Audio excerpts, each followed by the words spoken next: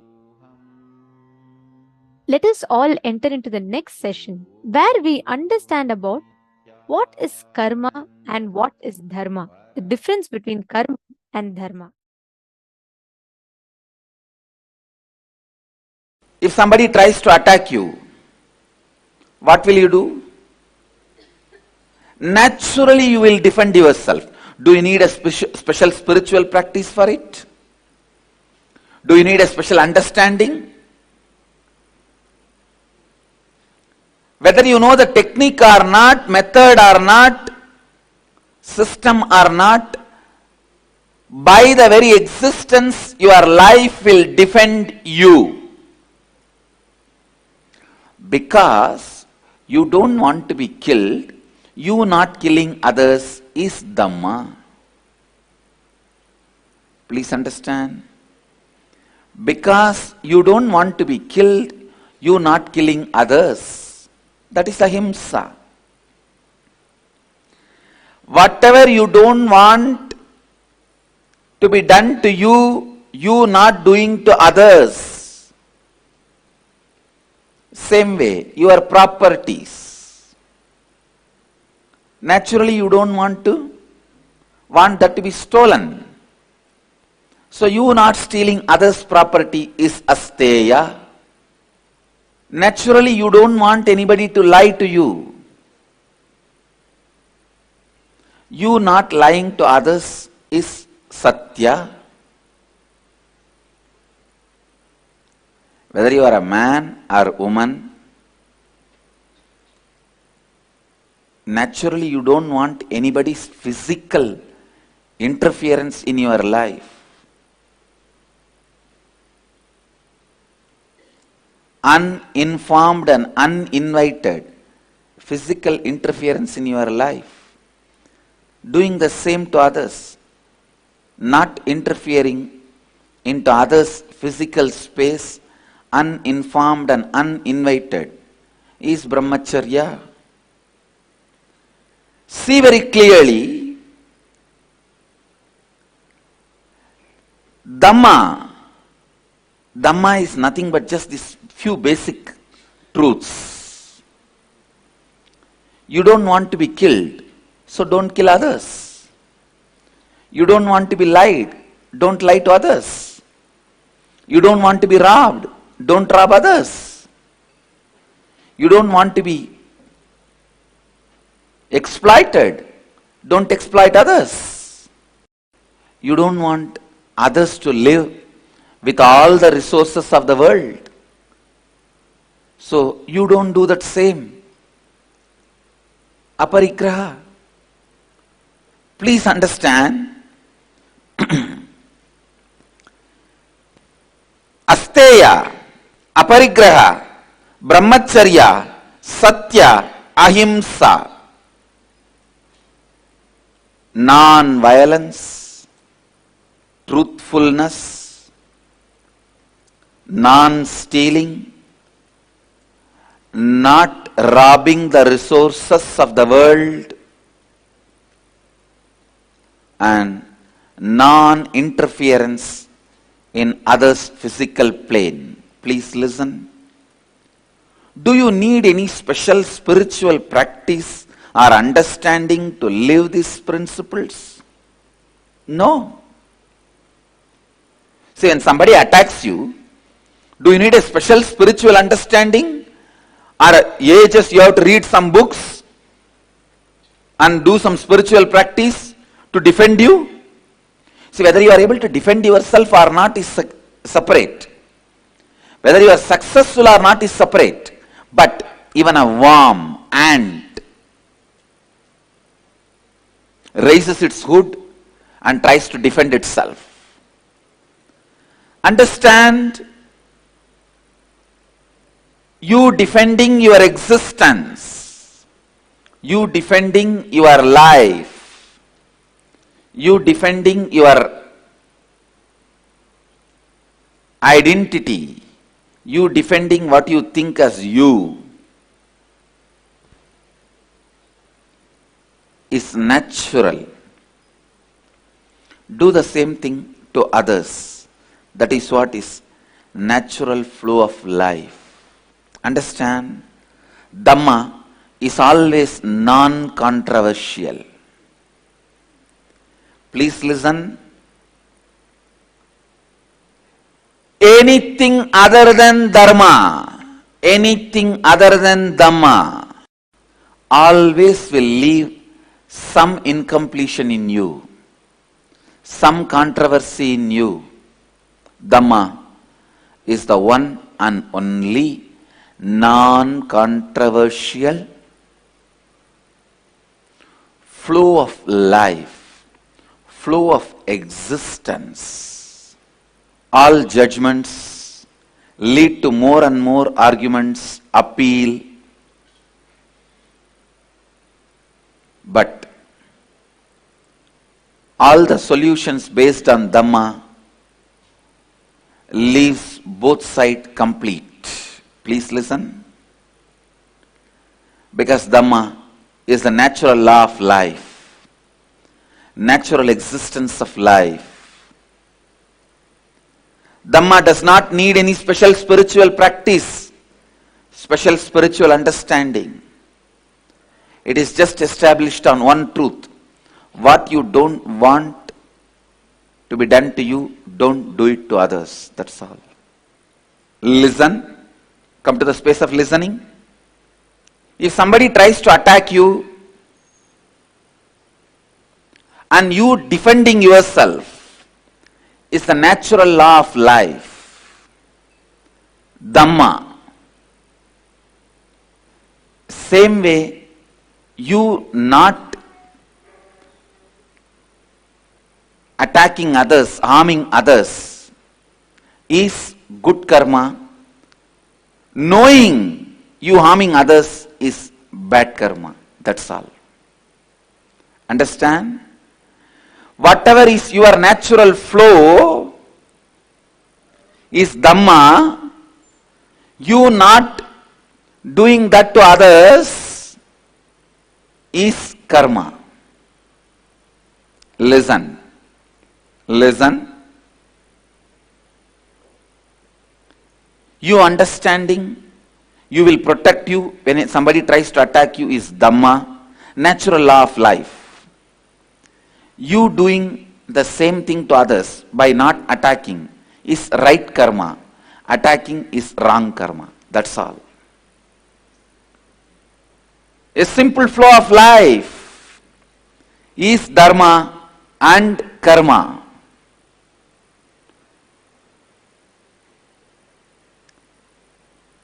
Listen. Anything you create, anything you do, anything you mull over, anything you try to digest, anything you try to practice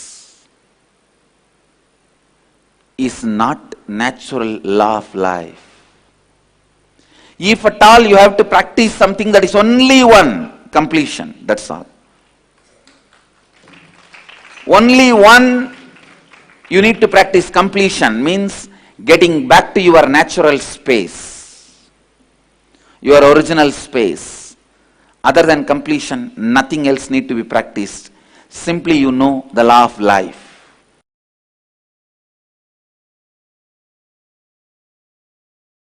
Listen. Listen. Understanding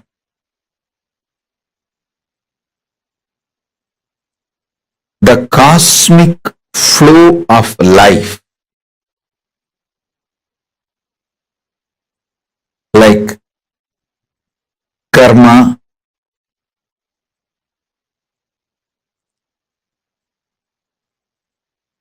naturally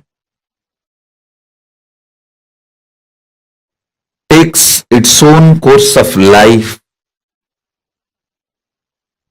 Listen to every truth I am revealing. understanding the natural flow of life means knowing people who harm you will get their karma back.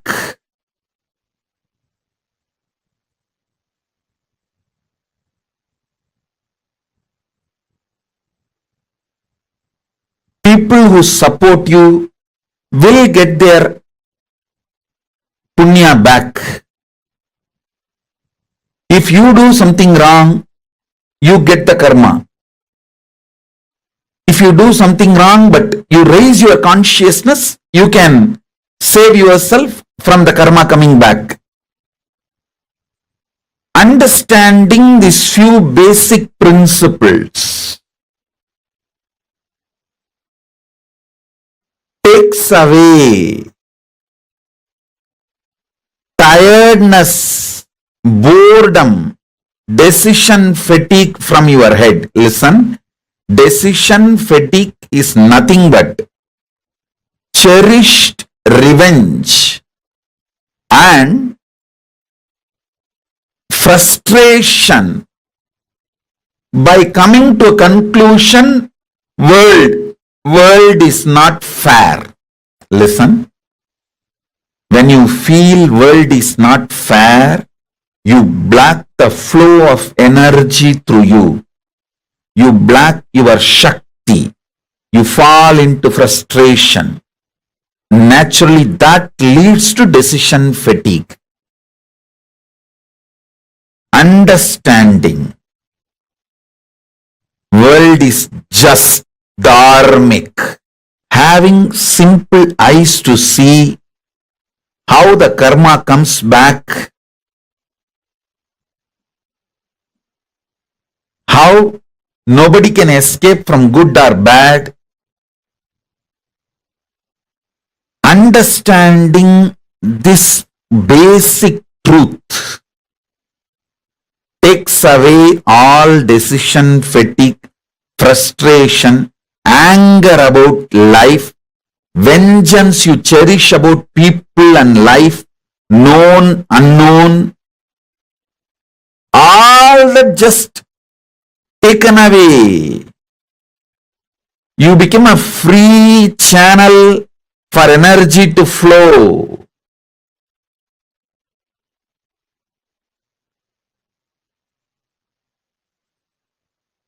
Listen.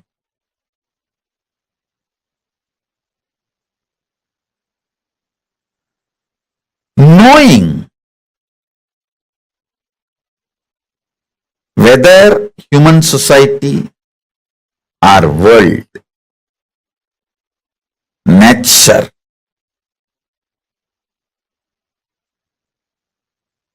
everything known and unknown flows as per dharma. I tell you guys, it is this clarity,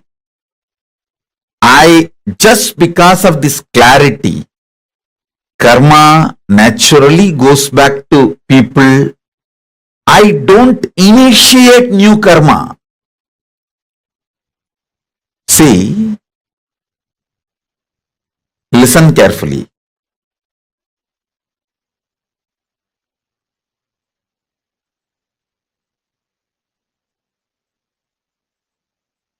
This is one of the biggest confusion, all those so-called logical brains.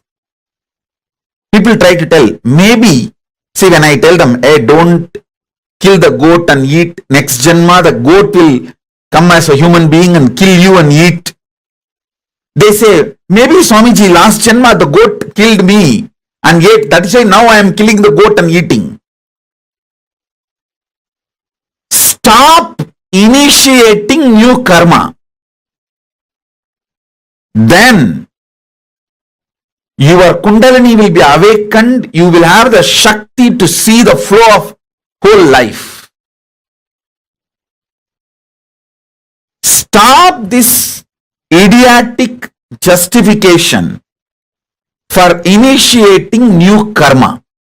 Listen carefully.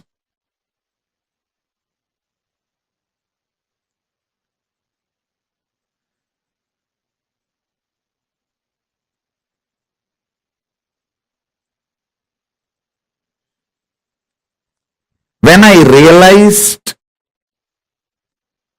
the flow of dharma and flow of karma, I stopped initiating new karma chakra or the karmic chains that has brought so much energy in me. So much energy, I tell you.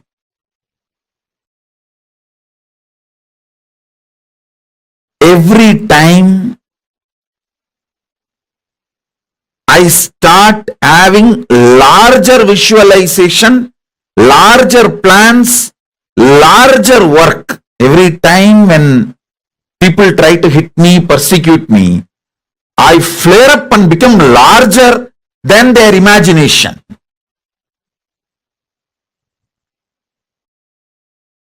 Secret of my energy is knowing the karma flow and dharma flow.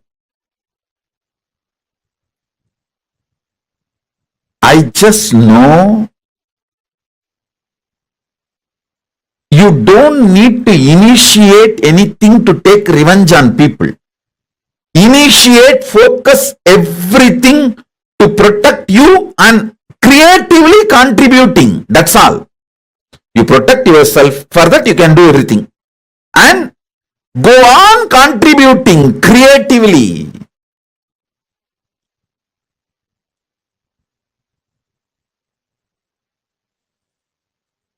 Even when I give a simple hug, it is absolutely creative. I just want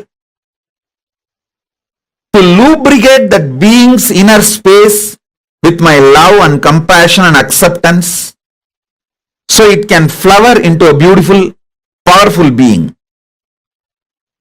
Same way when I scream, I just carve that being to become a god in every level. I stop just with these two. Maximum I protect myself and I go on contributing creatively because I am assured inside me experientially about the flow of the dharma, flow of the karma. I do not have a cherished vengeance, cherished anger, cherished violence. All of you should know. You may not have cherished anger towards one person, but you may have a whole against the whole system. You may have a cherished anger and violence against the whole humanity, against the whole economical system, against the whole currency system. When you cherish the anger against the whole system, or the organization you are working for, or the career you are doing, or the clients you are having, you may have anger towards the whole system. Even that gets you decision fatigue. When you cherish anger towards one person, it's called vengeance. When you cherish anger towards unknown system,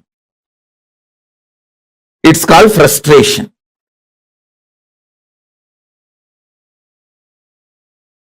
Please understand, your arrogance which makes you believe you can manage the natural law of life itself is called karma. Your arrogance which gives you the belief you can manage the natural law of life is karma. Authenticity is natural law of life. You can never manipulate it. You can never manage it. Only you can be managed by authenticity. You should be managed by authenticity. Why we try to manipulate dharma, law of life? Because we feel at some part of us we cannot change, we feel it is impossible for us to transform. Some habits, some patterns, you feel you can't give up. So naturally, to convince yourself it is okay, you need to manipulate dharma. For example, if you can't live the life of a sannyasi, celibate, then just manipulate the dharma saying, okay, it's okay, this is also okay. If you are unattached and live grihastha life, that is also okay. But if you are unattached, then why are you going to live there? Now I am not saying give up the grihastha life and become a sannyasi. All I am saying is at least be very clear where you are powerful, where you are powerless. And it is not necessary you need to give up grihastha life to achieve Advaita, live Advaita. So from that context, if you say, I don't need to give up the grihastha life because that is not required for Advaita, living Advaita, then you are right. But if you say, no, without attachment, if you live there, that is also okay, then you are manipulating dharma. Please understand. If you can't get up early morning for yoga, naturally you start manipulating. No. That and all is not required for me. Just if I mentally align myself and remember God few minutes, He will immediately land on me and support what is there. Unnecessarily waking up in the early morning, bending the body this side, that side, and if I just remember, that's all, that is enough. This is manipulating dharma, understand? Actually, waking up early morning is not necessary for Advaita. It is a support, but not a compulsion to live Advaita. From that understanding, if you think, then it is okay. Listen. You may ask, what is the difference between these two thought currents? When you understand what is necessary and what is not necessary, you never fall into powerlessness. But when you think something is necessary and not able to do, you fall into powerlessness. Only the fellows who fall into powerlessness manipulate dharma. Trying to manipulate dharma is karma. Trying to manipulate dharma is karma. Understand? If you know thoroughly, you have to get up early morning for living Advaita. If you can't get up, the right thing to do is completing with the pattern you are not able to get up and making your body and mind fresh, alive for you to wake up early morning. That is the dharma. But unfortunately, if you learn to manipulate even one step of dharma with the wrong reason, I tell you, after that dharma can never enter into your life. Because you know how to manipulate every rule. Just one simple understanding. Integrity with the time. For living Advaita, integrity with the time is necessary. That is not option. If you tell 6:30 you will be there, you have to be there, or you have to inform them ahead, at least before 6:29, that you will not be there at 6:30. So integrity with the time is a compulsory for living Advaita. But when you can't maintain this integrity with the time and you start manipulating within you and without you, means inside you and outside you, both. No, that and all is for initial level people, not for everyone. That is not required. It's okay. Once you manipulate yourself, convince yourself that Integrity with time is not required. The moment you convince yourself, be very clear, you entered into the pattern of karma. After that, within 3-4 months, you will convince yourself with all types of manipulation. Authenticity is not required for you. You will convince yourself non-violence and cruelty-free lifestyle is not required for you. The ability to manipulate dharma, the mental setup of manipulating dharma, I tell you, that is the most dangerous pit a human being can fall. That's the most dangerous drainage a human being can fall. I tell you, I have to look at the stark reality. Even if a single person who does not manipulate dharma, who lives what he knows as right, is enough for me to run my Sangha. Just one person. I am searching just for those 1 or 2 persons who does not manipulate dharma. Please understand. Lives what he knows is dharma. Does not use different words, theories, theologies, concepts to manipulate it.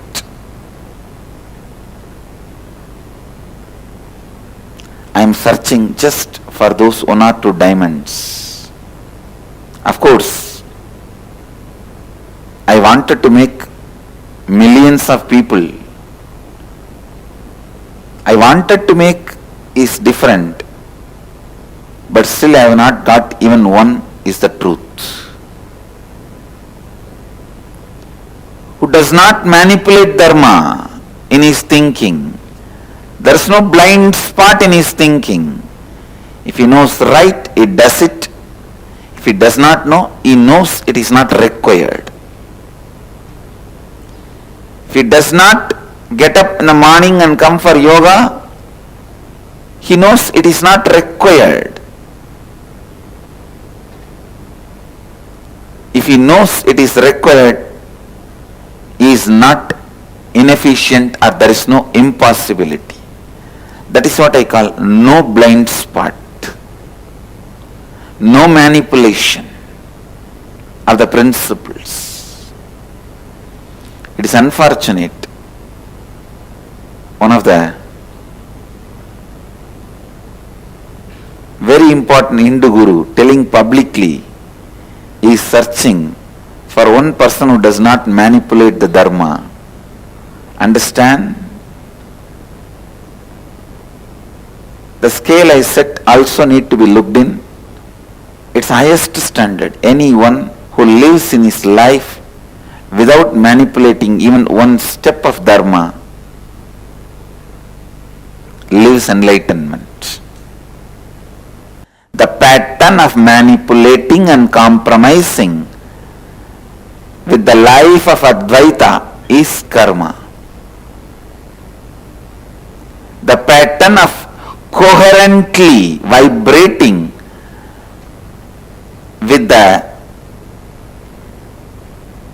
Advaitic thinking, being in sync, synergetic with Advaitic thinking is what I call dharma. Who knows the dharma and do not compromise, do not manipulate it, lives enlightenment. Sit and think through your whole life. Let your whole life be aligned with dharma. Whatever species exists on the planet Earth, they all have a right over the planet Earth just like we have a right. We don't have a right to vacate them from the planet Earth just because of our whims and fancies. No.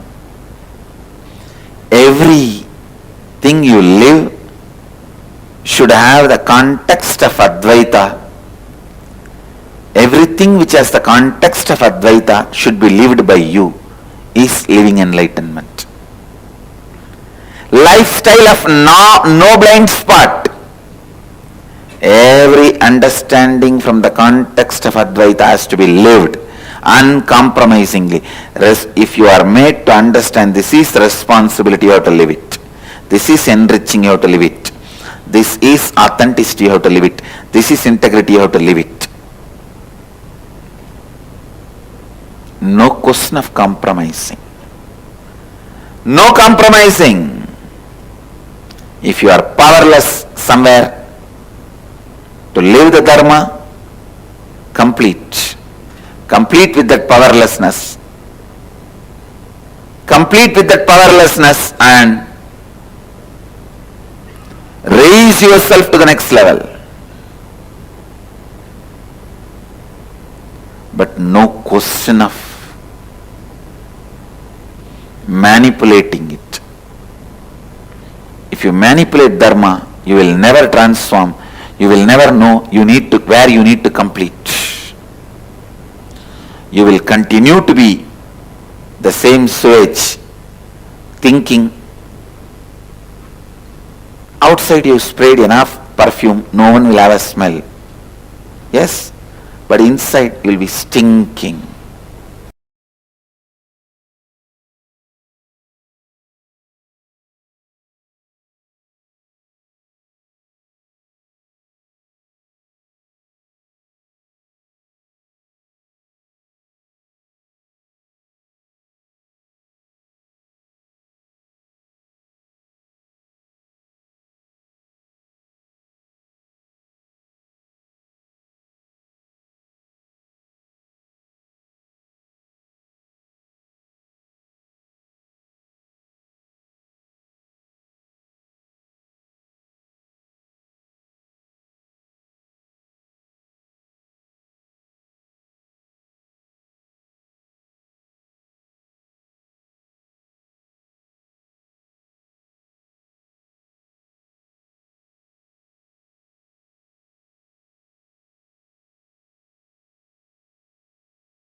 So beautifully, Swamiji had explained to all of us the relationship between karma and dharma. I request each one of you to post whatever you have understood. See, Dhamma or Dharma does not need any special spiritual practice, special spiritual understanding. It is just established on one truth. What you don't want to be done to you, don't do it to others. That's all.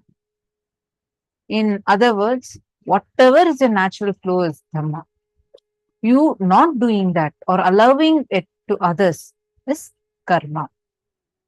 Please take a few minutes and I request everyone to please type out this statement and post it.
Hope all of you have written this one extremely powerful cognition.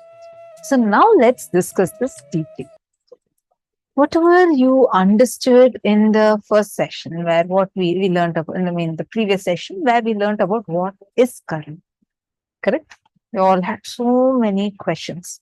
Now, how many of you are understanding in a little deeper way about what karma is? Simple.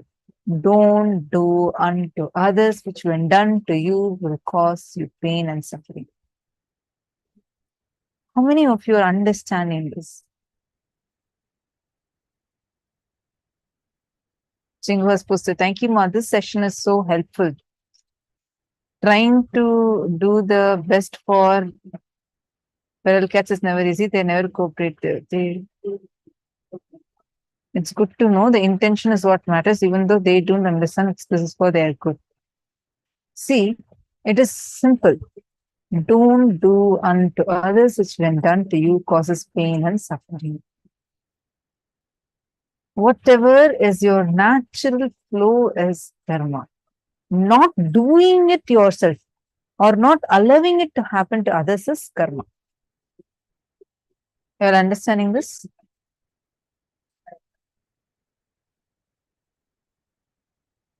How many of you are getting this? How many of you feel like, yes, I'm clicking this?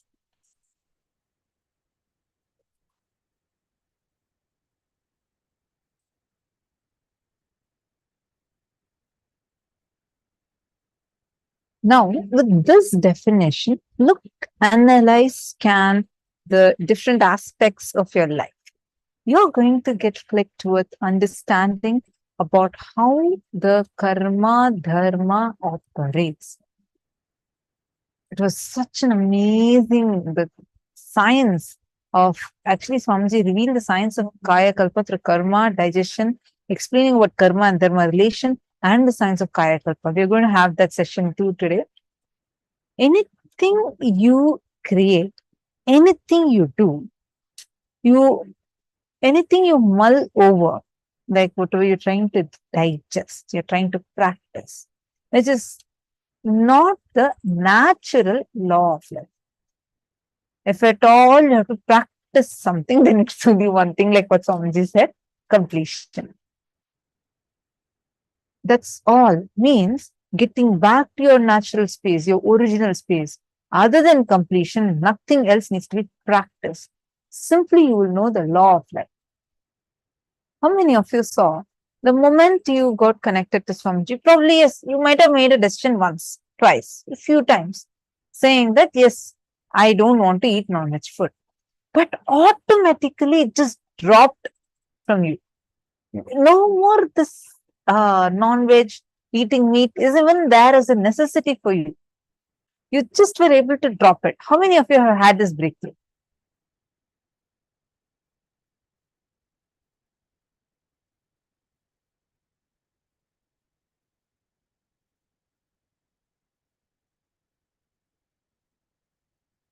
Susan Davidson is saying yes, and it seems like we are collecting karma at every turn.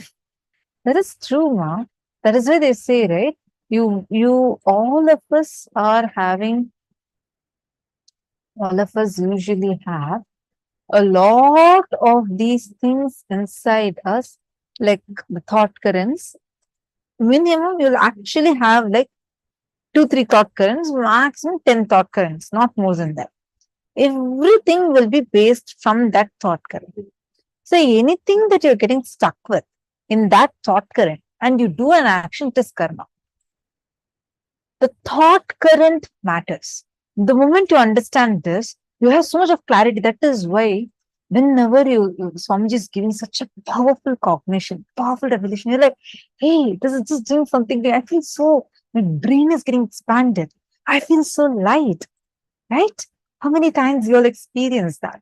We feel so empowered. We feel light, liberated. Because the powerful cognition liberates you from these stuck thought currents. The stuck thought currents is literally like your brain is being constipated. Literally. And that is what is creating karmas for you. Every moment that you operate from unclutching, let me be established in completion. Every time you do that, powerful cognitions always liberates you, means it will not put you through some series of thoughts that you keep mulling over. It liberates you. You'll be more alive. You'll be present. You'll be glowing, so active. Unclutching does not equate to you having to be sad you having to be very silent, sitting quiet in a corner and doing meditation. How will you run your life? Just by sitting and doing that.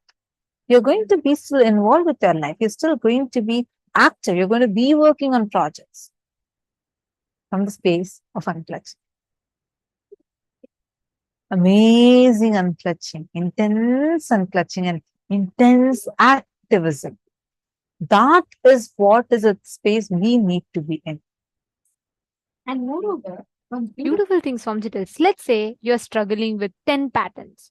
Every morning it's a struggle for you to get up, and then you have a pattern of, let's say, coffee addiction, and let's say you have a pattern of binge watching movies, and let's say you have a pattern of drinking. Let's say you have such, like, a bunch of these patterns.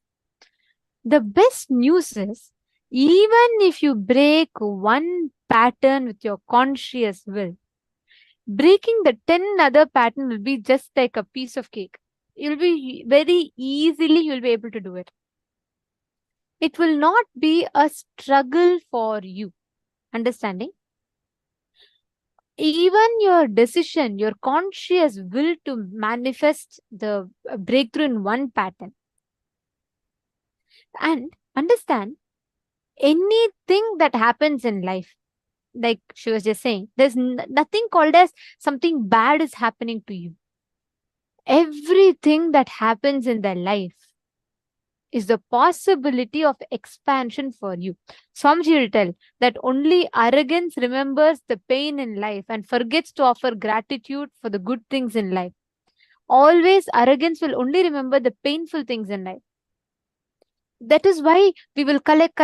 We'll say, oh, this is because of my karma, that is because of my karma. And we forget to remember, recognize the auspicious things, happenings in life. And all the things that you can, which makes you believe. See, only arrogance makes you believe that you can manipulate the natural law of life. So understand, you should never manipulate dharma. Never manipulate the dharma. Whenever you manipulated dharma, whenever you manipulate the dharma in your life, the law of your life, the natural flow of your life, you will create a delusional suffering in life. Let your whole, just sit and pen down for a few minutes. Decide, let your whole life be aligned to dharma. You have to live. This is responsibility. This is enriching. You have to live. This is authenticity. This is integrity. Then no question of compromising. Further, understand, anything that exists on planet Earth, everything has to go by this law of life. Pen down 3 instances of your life where you supported dharma and avoided karma. For example, found a large turtle inside my house. My sister told me to throw it out. I took it in a bucket of water and left it in a nearby pond. Just write it down. Where you supported dharma and avoided karma. Are all of you understanding?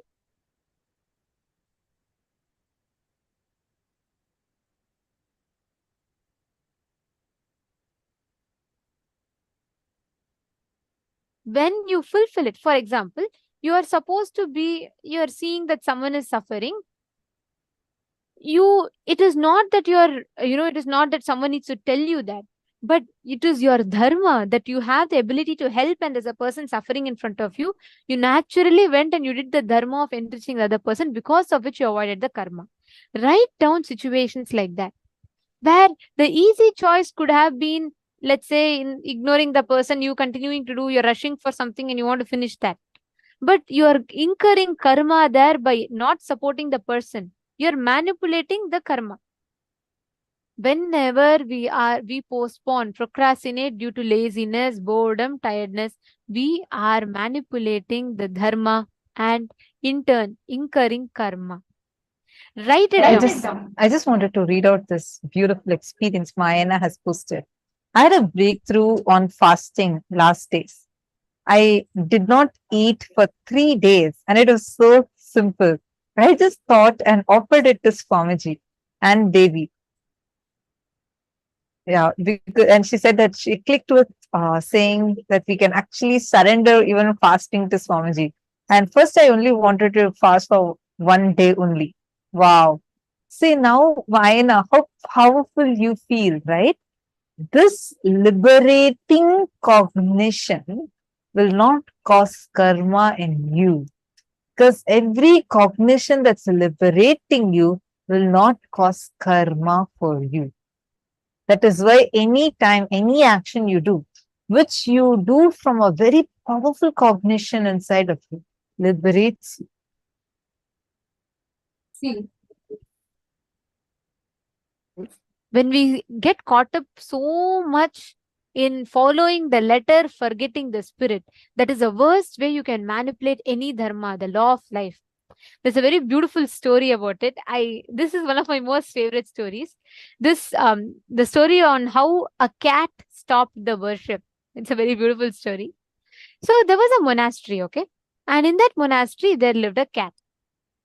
Every day, whenever the Sannidhanam, which means the pontiff of that monastery, was performing his daily worship, the cat used to jump here and there and used to create a huge ruckus. So one day, the Sannidhanam said that, hey, first tie up the cat before I start my puja so that the puja is not disturbed. This is what the Sannidhanam had told. The disciple tied up the cat and the Sannidhanam did the puja peacefully. On the second day, they again tied up the cat. The Sannidhanam did puja. On the third day, they again tied up the cat and the Sannidhanam did the puja. After some time, it became customary to tie up the cat before Sannidhanam started the puja so that it doesn't jump and disturb. One day, this old Sannidhanam, he died. The new Sannidhanam, the successor, succeeded him, who also faithfully followed the practice of tying up the cat before doing the puja. After some years, the cat died. Now the disciples don't know what to do, how to start the puja without the cat. So they started searching everywhere for another cat, but no cat could be found. Finally, that day, Sannidhanam could not perform the puja because there was no cat. Understand? Initially, the cat was told to be tied up so that it doesn't disturb. Now, that became just following the letter, forgetting the spirit, and they stopped the worship because there was no cat. Understand? A beautiful religious tradition which had been happening without break for hundreds of years was stopped because of the wrong understanding.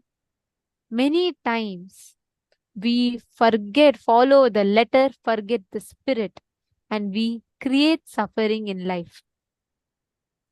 This is exactly how it is. The cat was originally bought for what? The cat was disturbing, so it was tied. But the whole thing, now the worship stopped because of the cat. This is how we all follow the letter, forget the spirit. So understand, look into your life, analyze and pen down 3 instances where you supported dharma.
Slowly relax.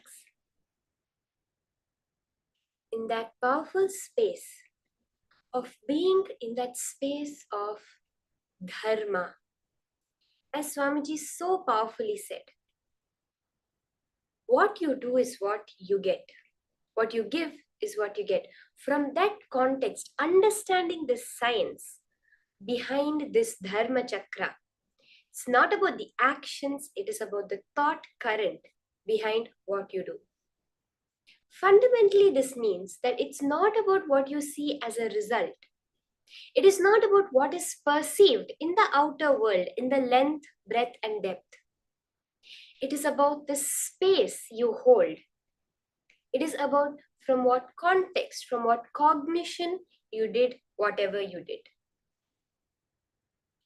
Saying that, let us establish ourselves in that cognition of I am Paramashiva. I am manifesting only Paramashiva. All I see in my life, whether it's me, whether it's another person, whether it's another place, is just an extension of Paramashiva. With that cognition, we can manifest this power of Kamacharitvam, being able to go to any place and literally have your physical presence over there. Being able to appear in multiple places at the same time. There's a very beautiful incident from the life of Swami Narayan. He was known as Ghaneshyam when he was a young boy. And his family had moved from his birth village to Ayodhya, which is the birthplace of Lord Rama. At that time, when he was living over there, he was a very young boy, less than 7 years old.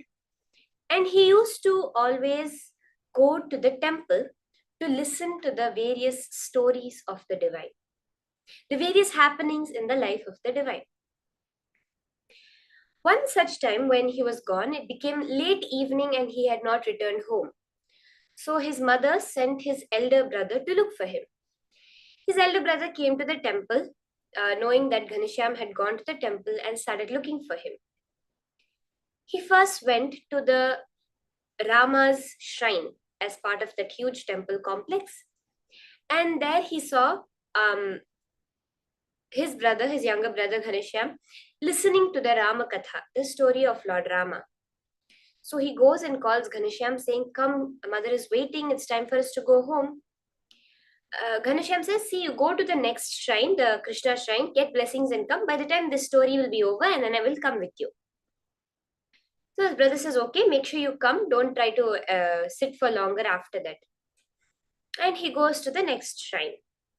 When he goes to the Krishna Mandir, the Krishna shrine, there also he sees Harikathas going on, meaning the story of the life of Lord Krishna, the Bhagavatam is being read out. And there again he sees his younger brother.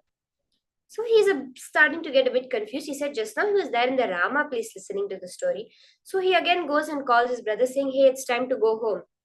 His brother says, "The third one is then on top of the hill. You go and get blessings from there. By the time this story will be over and I will come." His brother is like, "Okay, just now he was in the Rama temple. Now he's in the Krishna temple also." He's okay, and he goes up to the shrine which is on top of the mountain. There when he goes, it's too much for him. He sees again his younger brother standing there and doing the tapas, standing there and doing meditation. He is in shock. He goes and he asks the temple priest, "From what time has Ghaneshyam been here? Since when has he been here? Did he just come?" The temple priest says, No. From the morning he has been standing here and doing the meditation. He has not even moved a single muscle. The elder brother is completely baffled. He does not have a head or tail understanding of what is going on. He's like, "Just now my brother was there in the Rama Mandir. Just now he was there in the Krishna Mandir. And now the temple priest is saying that he's been from morning up here." And then he mentions this to the priest. And the temple priest says, "Yes, I've also noticed this. Your brother is no ordinary being. He's a divine being because he's there in 3 places at the same time." That is how we see in the life of Swami Narayan how he manifested this power so playfully and completely confused his brother. There's another small incident from his own life where his sister-in-law, his elder brother's wife, will lock him up inside the house because he would have taken her ring and he would be wanting to sell it to get some sweets. Just the divine Leelas. And she would have locked him in the house, but then within an instant, she will see he's already at the shop buying the sweets. Like this, we have seen in the life of so many enlightened masters appearing in two places at the same time. Let me tell you a secret. All of you have manifested this power. Every single one of you sitting here has surely manifested this power at least once. Are you wondering how? In your dream. How many people have had someone come and tell you, I saw you in my dream tonight? Can you just post a yes in the chat? Can I have everyone post? How many of you have appeared in another person's dream? Where they have come and told you, I saw you in my dream.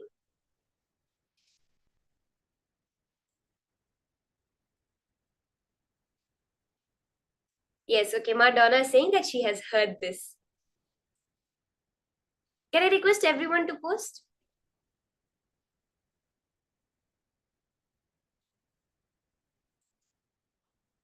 Okay, Ma Valini. Thank you, Ma. In your dream, you have manifested this power. Let's say you are appearing in the dream of your sister who is sleeping in the room next to you. You are also sleeping. She's also sleeping. Are you actually getting up and going into her dream? No. But you are existing simultaneously to your mother who's seeing you sleep on the bed and to your sister who's dreaming about you. Or else you have two people dreaming about you at the same time. All we are doing is raising the frequency of that to manifest it in this higher reality also.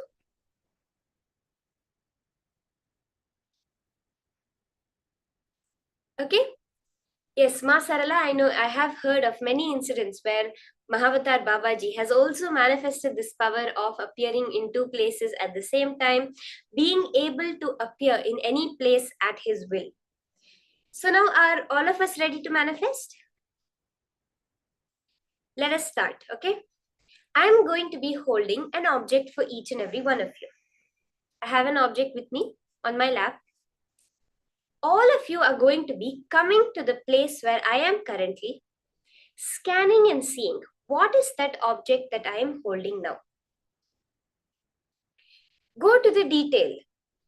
What does it smell like? What does it look like? What does it feel like? What does it taste like? What does it sound like?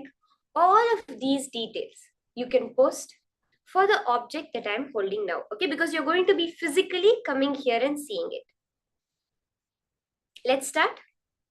I want to request all of you to post in the chat whatever Paramashiva reveals to you.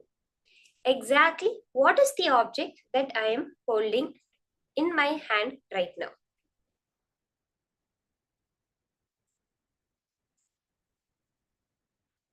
Sit in the space of intense feeling connection with Swamiji. You are quantumly entangling with Swamiji, whom we all saw in the morning, how he manifested this power, right?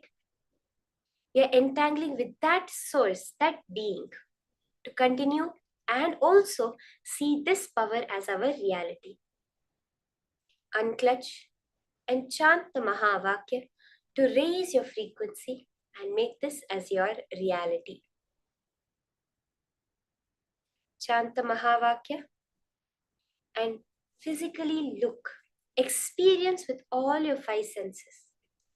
What is the object that I'm holding right now?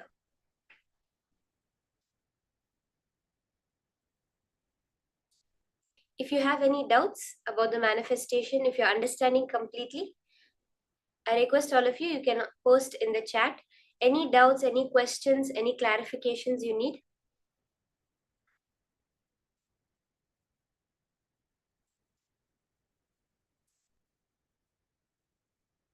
You can start the round of manifestation.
I see people starting to post.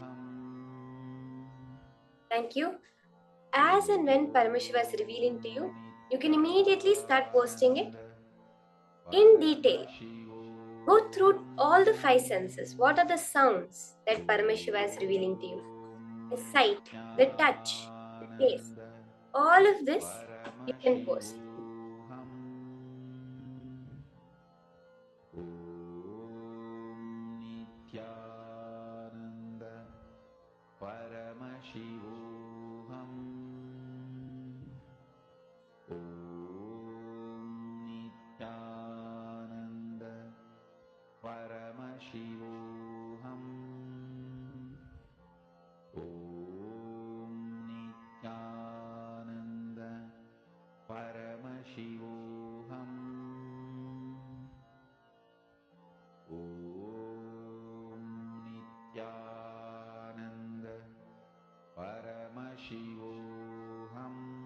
Yes, Mama, Vani, Ma Mahabhairava Jnanaswarupini, I'm seeing you all posting. Go to the detail. What is the colors that is appearing to you? What is the feel? Like, what are you able to feel as the texture? If there's any smells or tastes, post all the details. How exactly did it appear to you? You saw, let's say, Ma Vani said she saw bells. How was the bell? How did the bell appear to you? Did it appear as a word, as a sound, or as a feeling? Did you see someone holding the bell? You can post all the details of exactly what you saw. What color was it? What size was it? All of these details.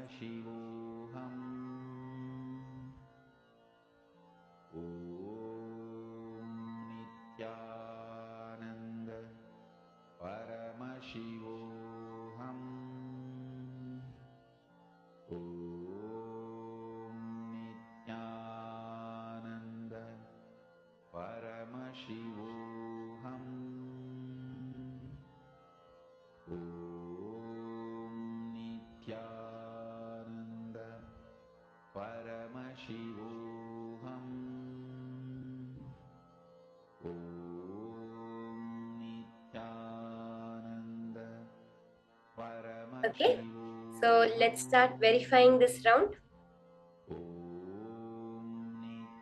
Let's all verify. Does anyone left to post? You can quickly post your answers before I show you what that object I was holding is.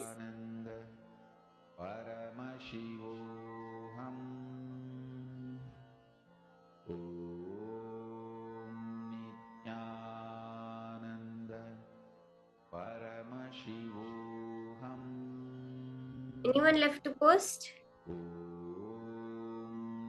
Okay, now let's verify what the object was. So many people actually got the color right. I have to say that. So many people got the color right. The object I was holding is a banana. As you can see it, it's a regular banana. Ma Vani, you actually saw brown and yellow. You saw both the colors, exactly the only two colors that are present on this. You saw both of them. Ma Valini, you also saw yellow and Ma Mahabhairava Jnana Swarupini, you actually posted something golden, something shining. So it means you did start to catch the color of the object.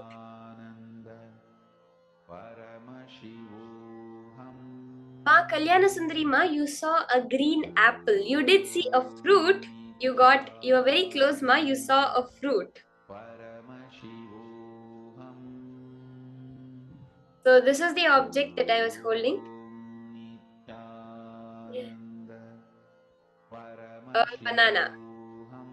Okay, so now for the next round, the same way as all of you manifested with me, I want all of you to connect to a partner and manifest. Okay?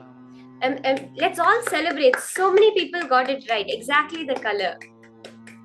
See, if even one of us have manifested, it means that all of us have manifested. Each and every one of us right now have manifested. If Ma Vani saw yellow, if Ma Valini saw yellow, that means each and every one of us have manifested because everybody is an extension of us. When you're hurting someone, you're not hurting anybody else but you because only you exist. So when a manifestation happens, it's nobody else that has manifested, it is each one of you that have manifested. So celebrate it. And now I request all of you to connect to a partner. All of you are going to be connecting and asking them for a similar object. You can ask them to keep an object in the hand. It can be any object. You can tell them you're practicing this power. You are manifesting the power of Kamacharitvam. And request them to keep the object in their hand off camera. And then you can scan and tell them exactly whatever Paramashiva is revealing to you. Okay, you can connect to your partner within the Zoom or anyone who's there around you also. You can connect to them and do this round. The same process, unclutching, Mahavakya, and intense feeling connection with Swamiji. Let's start.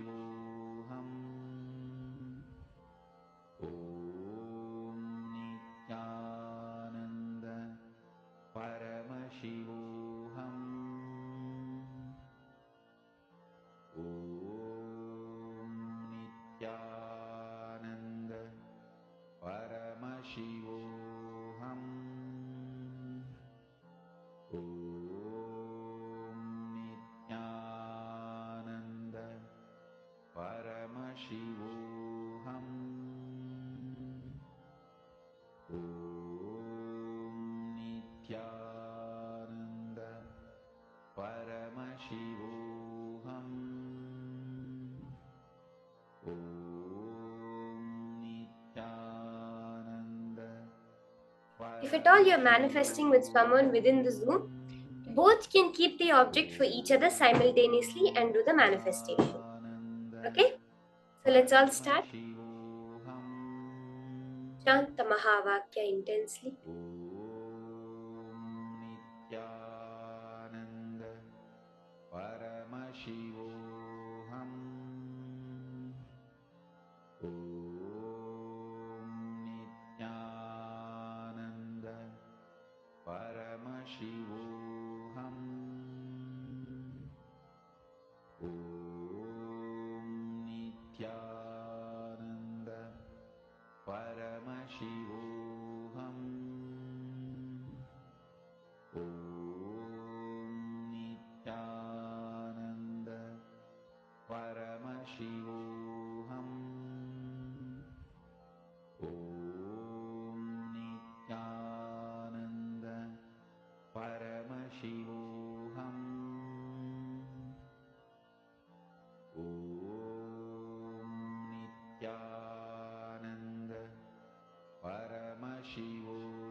Paramashivoham.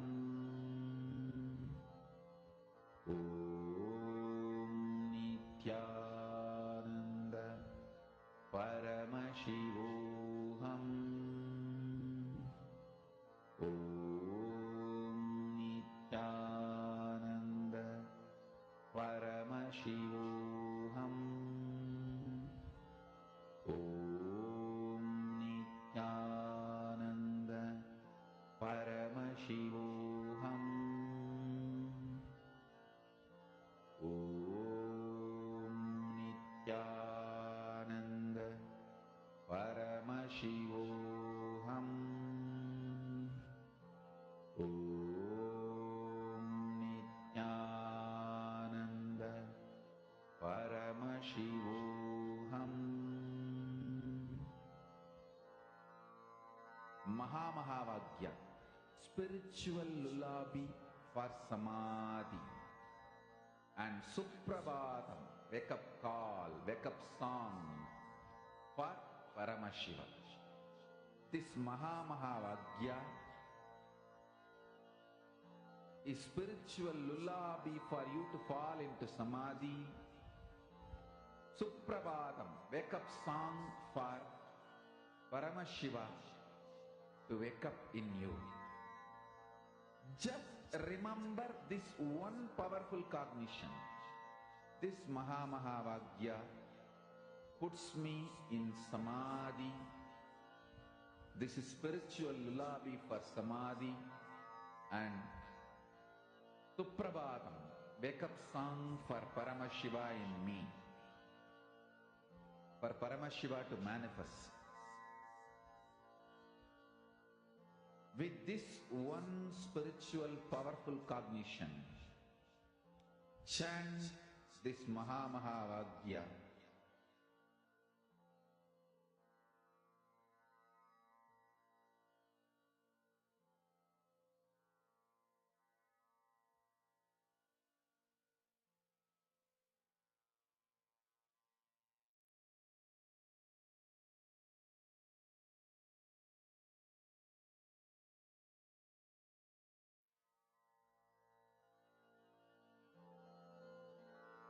Mahamahavagya, spiritual lullaby for samadhi, and Suprabhatam, wake up call, wake up song for Paramashiva. For Paramashiva to manifest. With this one spiritual powerful cognition, chant this Mahamahavagya.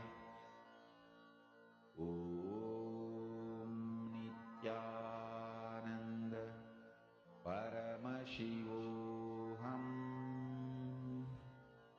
Om Nithyananda Paramashivoham. Om Nithyananda Paramashivoham. Om Nithyananda Paramashivoham. Om Nithyananda Paramashivoham. Om Nithyananda Paramashivoham.